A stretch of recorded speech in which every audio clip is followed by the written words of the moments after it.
J'ai invité aujourd'hui un détective privé. Mais en fait, on ne dit pas trop détective, on dit comment?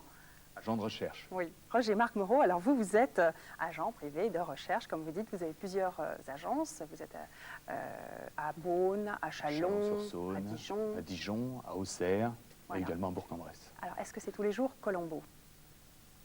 Non. Vous allez me non, parler non. de vos activités, de votre journée. Oui, oui.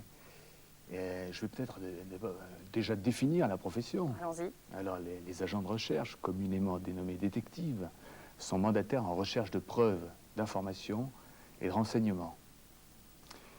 Donc, vous touchez à un large domaine. Oui, oui, oui. Lesquels? Alors, c'est une profession réglementée. Et les agents de recherche sont déclarés en préfecture, soumis au contrôle de l'autorité administrative. Ils offrent certaines garanties qui est accordée par la loi, notamment au niveau de la probité, de la moralité et de l'honorabilité.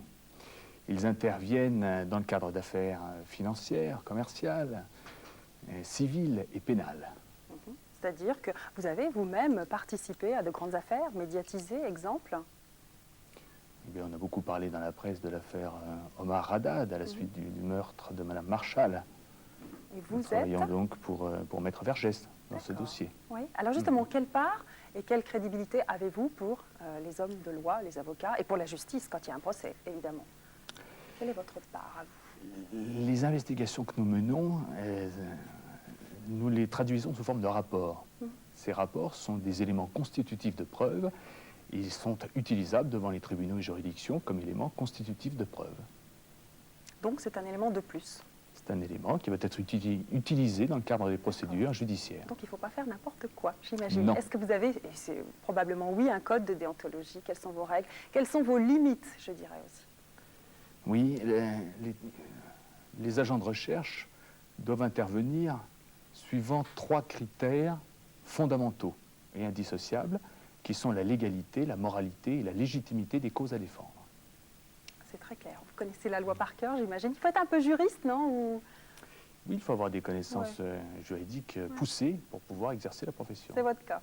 C'est mon cas. Oui. Alors comment devient-on détective? Je suis sûre que ça va intéresser beaucoup de gens, d'autant plus que cette profession est en pleine expansion. Vous êtes en France plus de 2000 à exercer cette profession, réunie en agences regroupées. Et il y en a de plus en plus parce que vos affaires sont florissantes. C'est vrai? Pour certains. Oui. Vous, oui. C'est une agence qui se porte bien. Voilà. Alors comment on devient détective? Dites-moi. Eh bien, c'est une profession qui demande de notables compétences. Tout d'abord, il faut avoir une maîtrise parfaite des techniques d'investigation. Il faut avoir une formation juridique poussée. Des stages chez d'autres détectives. C'est ça que vous voulez dire? Oui, c'est-à-dire qu'actuellement, il y a déjà un institut de formation des agents de recherche qui est en cours, qui va être institué, qui va ouvrir ses portes au mois de septembre. Mais pour l'instant, les personnes qui accèdent à la profession sont plutôt soit d'anciens fonctionnaires de police ou des militaires de la gendarmerie. Voilà. D'ailleurs, c'est lui le premier en France qui a créé cette profession. Ou des personnes qui sont issues du droit. Voilà. Et vous avez fait comment pour apprendre vos méthodes d'investigation? Moi-même, j'ai fait du droit. Oui, et puis, à l'époque, lorsque j'ai commencé, c'était encore dans les années 70, eh bien, on a été formés sur le tas. D'accord. C'est-à-dire que vous avez commencé par les marivolages, les enquêtes Notamment, oui, ce que nous appelons, nous, les affaires civiles. Je souris, mais c'est sérieux. Tout à fait. C'est pas du tout. C'est-à-dire que nous intervenons, nous faisons des investigations poussées, parfois pour l'administration de la preuve, lors des procédures de divorce, des problèmes de séparation, de garde d'enfants.